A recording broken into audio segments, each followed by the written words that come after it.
Hello guys, আসসালামু আলাইকুম। আমি আজকে আপনাদেরকে রান্না করে দেখাবো সিমের বিচি দিয়ে দেশি মুরগি। প্রথমে আমার শাশুড়ি আম্মা মুরগিটাকে বেছে নিয়ে কাটতেছে।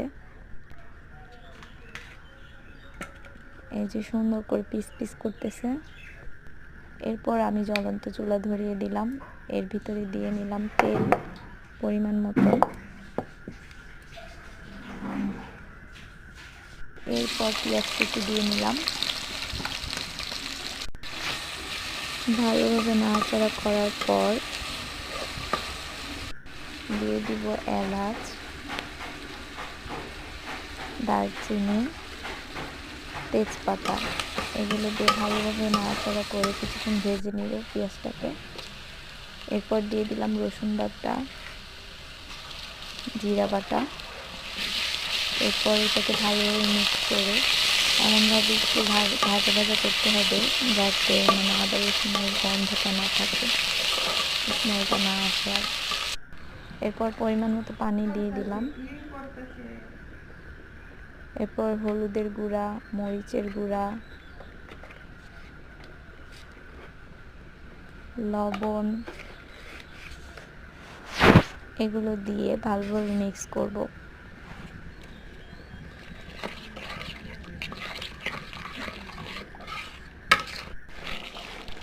মশলাটাকে ভালোভাবে জাল করে নিতে হবে যাতে উপরে তেল তেল ভাসে। এরকম অবস্থা হলে দেশি মুরগি আমরা এটার ভিতর দিয়ে দিব। দিয়ে ভালোভাবে নাড়াচাড়া করব। নাড়াচাড়া করার পর কতক্ষণ এটাকে রান্না করে নিব। হালকা একটু পানি দিন না। এরপর একটু হালকা পানি দিয়ে আবার কতক্ষণ কষিয়ে নিব। এরপর সিমের বিচি মিক্স করবে এটাতে। সিমের বিচি দিয়ে আবার নাড়াচাড়া করে কিছুক্ষণ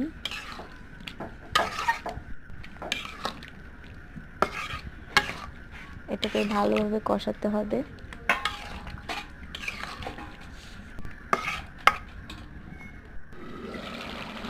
এই যে আমাদের কষানো শেষ। এখন এটার ভিতরে পরিমাণ মতো পানি মিক্স করতে হবে। পরিমাণ মতো পানি মিক্স করা হলে এটাকে আবার কিছুক্ষণ সময় রান্না করে নিতে হবে।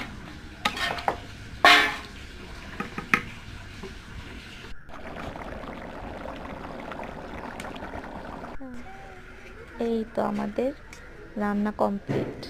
কি লোভনীয় লাগছে।